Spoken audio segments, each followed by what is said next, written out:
and welcome to another Marketing Showcase session. Thanks so much for joining me. My name's Ashley Jones, I'm the event director, and today we're going to be joined by Katie Lamond, who's the head of social at Vooba. And she's going to be presenting a talk on how you guys can maximize the power of social media in your business. This talk's about 30 minutes in length, so settle down, sit back, relax, grab a coffee, a pen and a notepad and enjoy. I'd like to invite Katie to the stage and let's crack on. Hi Katie, how are you? Hi Ashley, I'm good, thank you. How are you?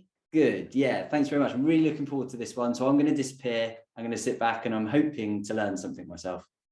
Thank you. Hello everybody, I'm Katie Lamond. I'm the head of our social media department at Vooba. We're a full digital marketing agency and I've got a wealth of experience in all types of digital marketing, and so I would like to talk to you today about how you can maximize the power of social media to help with your marketing overall.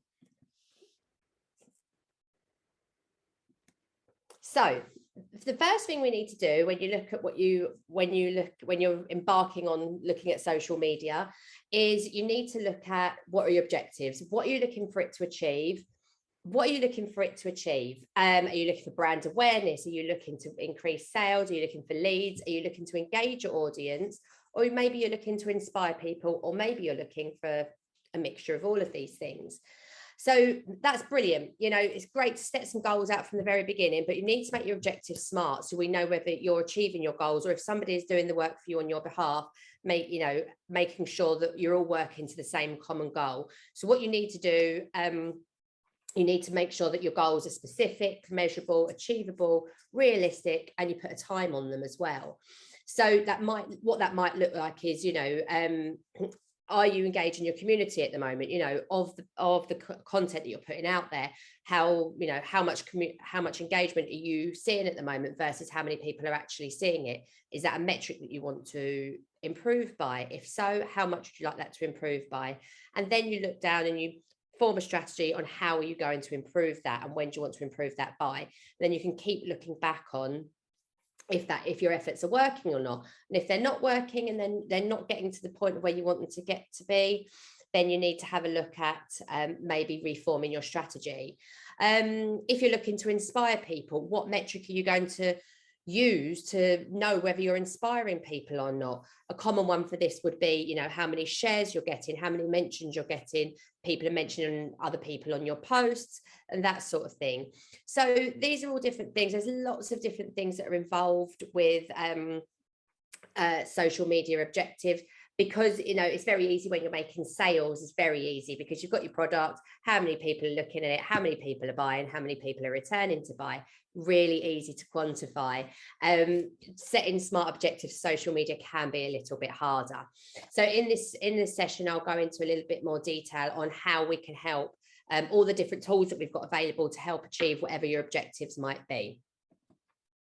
So first of all, we have a look at your customer avatar or your audience persona.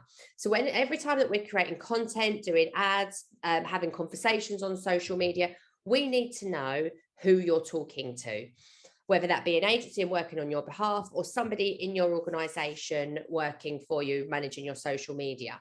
So it would be uncommon for most businesses just to have one of these. So we need to make sure that we have an avatar for all the different types of people that would buy from you.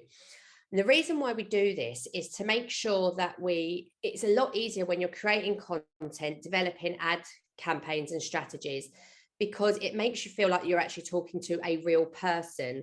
If you think about, if I said you go and walk into that room of people over there and have a conversation with them, there's lots of different personalities in there.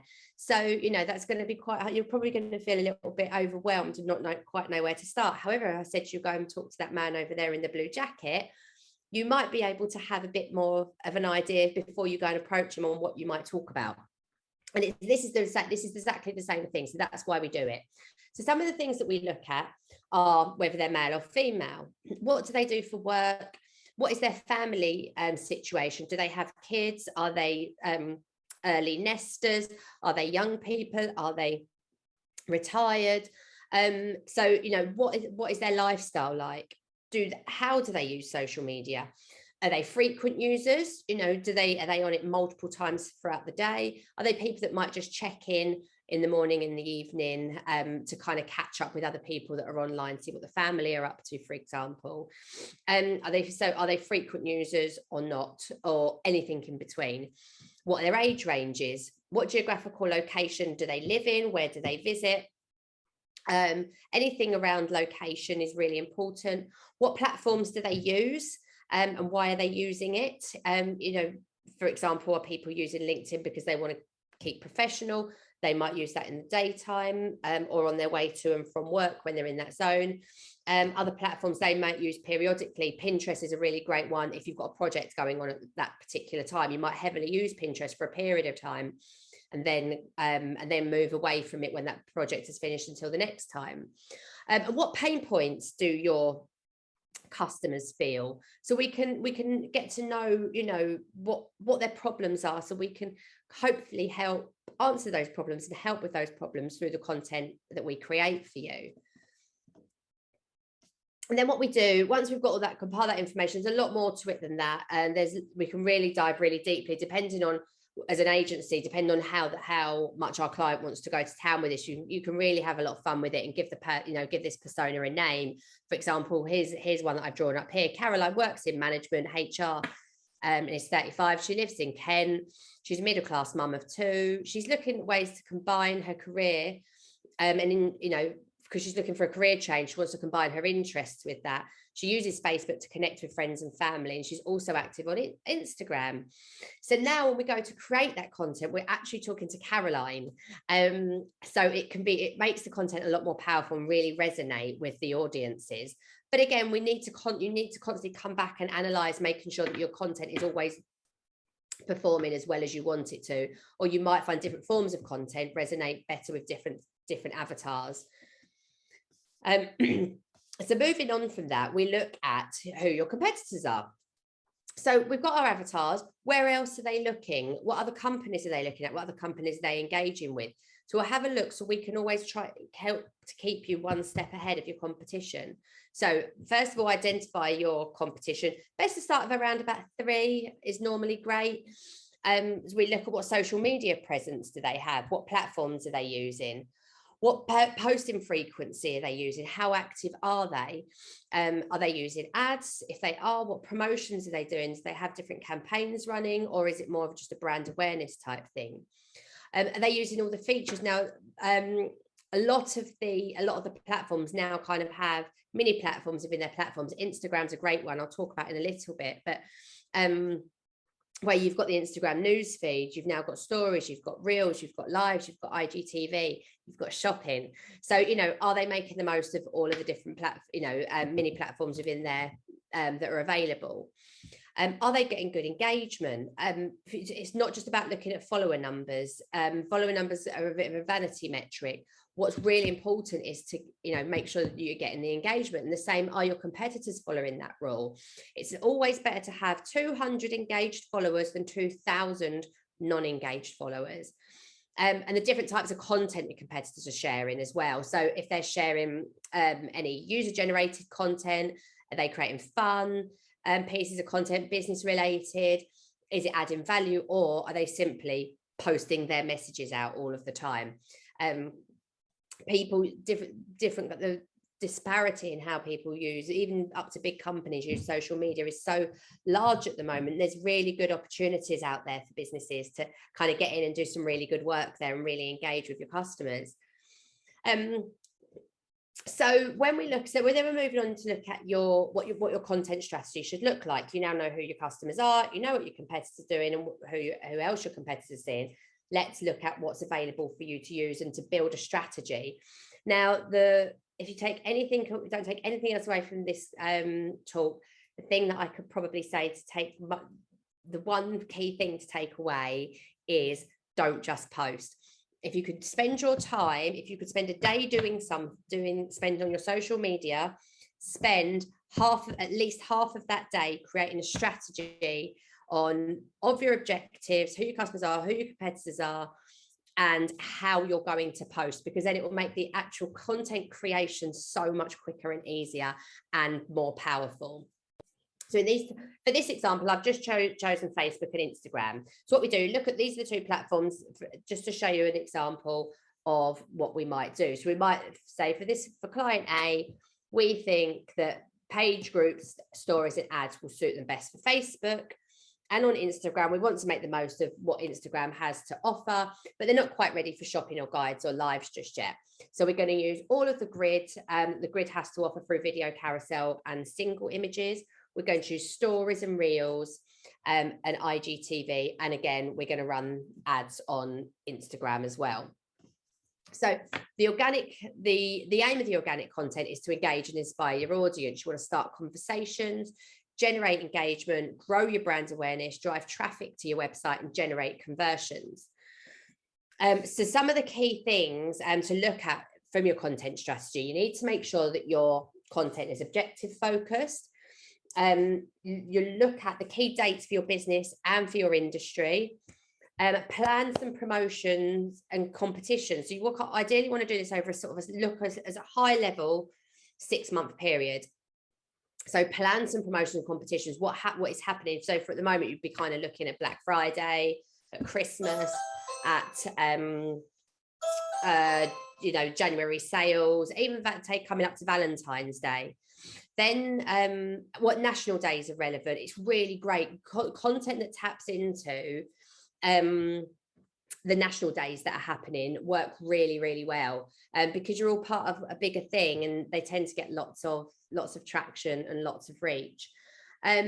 What we can plan topics for each month as well, just to keep your content fresh, and so you kind of not just get stuck into the routine of posting the similar sort of themes every single month as well. Try to generate user generated content.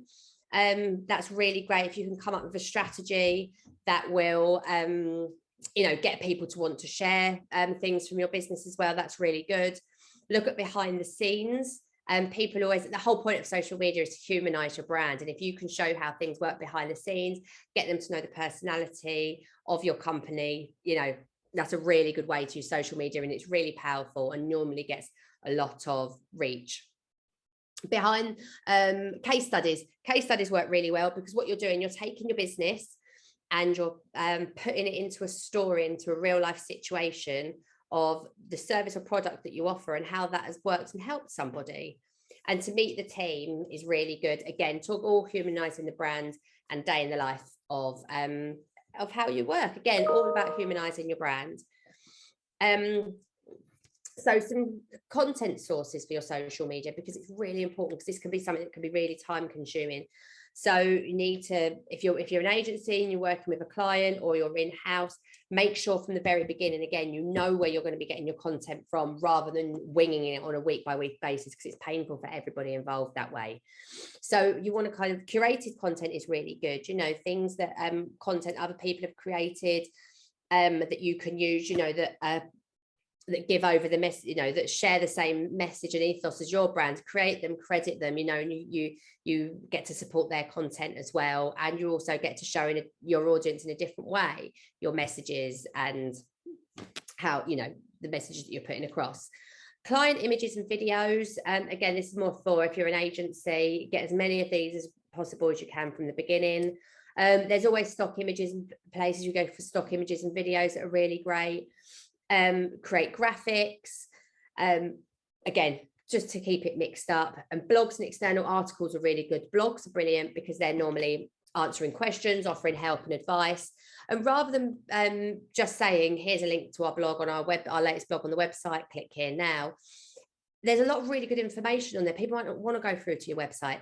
So what works well is to serialize that blog, and over a period of time, whether you serialize it over a week, divide it up into bite-sized chunks, or you could make every Friday a snippet from your latest blog. We do that for a lot of our clients, and it works really, really well and resonates well. The client likes it and the audience love it, so that works really well. The other thing that I would say from a content point of view is to consider groups. Groups are really good. Posting content into groups works really well. Also, I'll come to talk about an engagement in a minute, but engaging your audience works really well. through groups as well. You can find a lot about your audience, what they're saying about in groups as well, about your brand, about what the product or services it is you offer, and get the general sentiment of what's going on in your marketplace for your customers' eyes. If you want to create a group, even better, around your service, and develop your fans, develop fans of your business that then can invite other people to come in and like your business as well. So and spread the message that way. And you can offer great customer service there. You can offer freebies or exclusive content in groups. People like that a lot. It does take a long time to get groups set up and established, but it's really worth it in the long run. In 2 years' time, you'll be looking back thinking, I wished I'd started that group 2 years ago. So then we move on to ads. So content is brilliant, as over all the reasons why I've discussed so far, but it's only going to get you it's only going to get you so far. If you've really got a message that you want to push out there to to a lot of people, then ads is a way to accelerate that. There are ad campaigns to suit any of your business objectives. You can reach people that you just can't reach with organic content. There's lots of different targeting options that are really good. You can, which I'll talk about in a moment. You can use it to build a sales funnel, so to bring people into that funnel first of all, then nurture them through your content, nurture your existing customers and keep them a loyal customer of your business. And you can also use it to grow your mailing list. You can talk to your people directly through their inboxes, which is great. So some of the ad campaigns that you can do: brand awareness, conversion ads to encourage people to take action straight away, retargeting people who have visited your website previously, and you want to constantly keep reminding them so you stay in the forefront of their mind. Create lookalike audiences of your existing customer base. This type of people love your brand. Why don't we go out and find more people like that on social media? Dynamic retargeting, targeting people with ads and products that have previously visited your website. Shopping, again, promoting your products, and again, talking about we can promote your private Facebook groups as well. So now we look at using social media to be sociable. I've already touched on it when we talked about the groups. You can find people with common interests and themes there, whether you're creating a group for them or you're being part of conversations that are happening within those groups. So it's really good. It's a really good place to do social listening, using influencers. So there may be, the perception of influencers may be that, you need to have tens of thousands of followers on Instagram to be an influencer, for people to spread your message, and you don't know how they're going to even have a conversation with you to talk about your brand, how much they're going to charge, and how much is that process going to work. Now, there's so many different types of influencers. You can have a bit, if you're a business or a service that operates just on a local level, there will be influencers within that space. There will be businesses that people listen to in your local area. Get involved with them, get involved with what they're involved with, and get talking to them so they can spread the message about your business. If anybody wants to talk any further about this, please get in contact with me, because it's something that I'm really passionate about. But it is something it's not an easy thing to find who are the right influencers for you, because it's not about the person themselves, whether they're the right people for you. It's about who is following them and who is listening to them. Are they the same people that you want to be buying your product or service? So first of all, another way to grow your following would be by proactive engagement.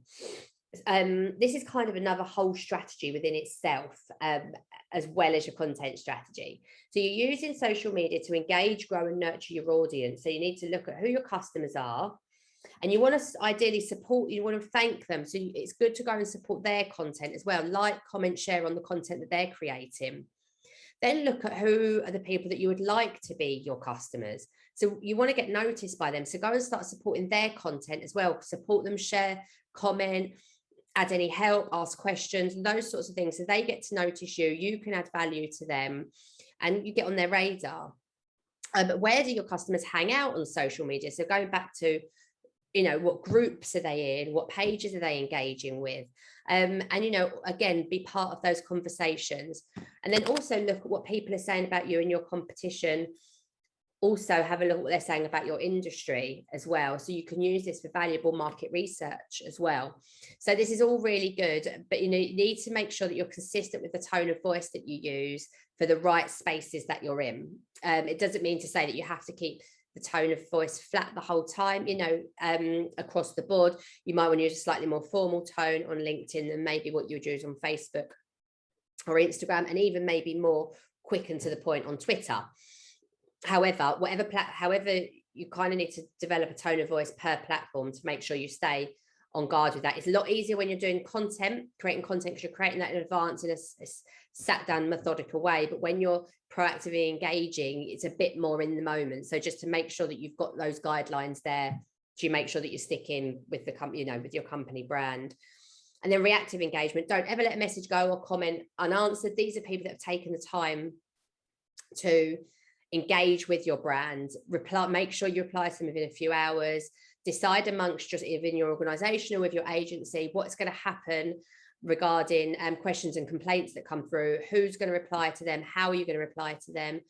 And again, make sure that you're all on the same page with how you deal with those complaints or questions, and who's going to reply to them. So you just need to build a strategy around that as well. Make sure that everybody knows who's responsible for what. Scheduling content can be really, you know, makes things really easy. We use a platform called Agora Pulse that has multiple functions. One part of it is scheduling content, but we can also have shared calendars with our clients, so all content can be pre-approved and you know what is going out and when. But also it helps, you can use this platform for engagement as well. We could have kind of one central inbox where you can reply to comments, DMs and that sort of thing. So there's lots of different platforms out there, so do your research and have a look at first of all, once you've got all of this information together, what strategy you're going to use, what software is out there to help support you in making the job as quick and easy as possible, so you can spend most of your time being creative and creating the content and ads that you need to. And then, as important as everything else that I've spoken to, make sure that you analyze everything that you do. So there's no point in you putting all this hard work in if it's not resonating with the audiences. What pieces of content are resonating? What could you improve on? Don't just scrap something, you know, maybe make some tweaks. You need to do it, test it, refine it, do it, test it, refine it. It's probably the quickest, the best methodical way. Don't make too many changes at once, because then you won't know what's making a difference. But some of the key performance metrics would be reach. How many people are you reaching per day? How many followers you've got, your engagement metrics, and how many people are clicking through to your website. And marry these all, keep marrying them always back to your SMART objectives that you set at the very beginning. And I would like to conclude our talk here. I work for Vooba. We're a digital marketing agency. We can do all of this for you, but you can do most of it in-house as well. But most of the time people find if you don't have the resources in-house to do so, leave your marketing manager to work on more on the strategy, and we're the ones that can do it for you, working with the marketing manager. So please get in touch with me if you want to talk about any of this further. I can provide you with some other free resources as well that can help you carry this out as well. So again, I'm Katie Lamond from Vooba. Please get in touch if you'd like to discuss this anymore. Thank you. Katie, thanks very much. Round of applause from myself and all the visitors that are watching at home. So thanks for taking the time to take us through that. And I can't wait for the next session you present with us. And that's all we've got time for this one. So I look forward to welcoming everyone that's watching this one back again soon. Thanks very much.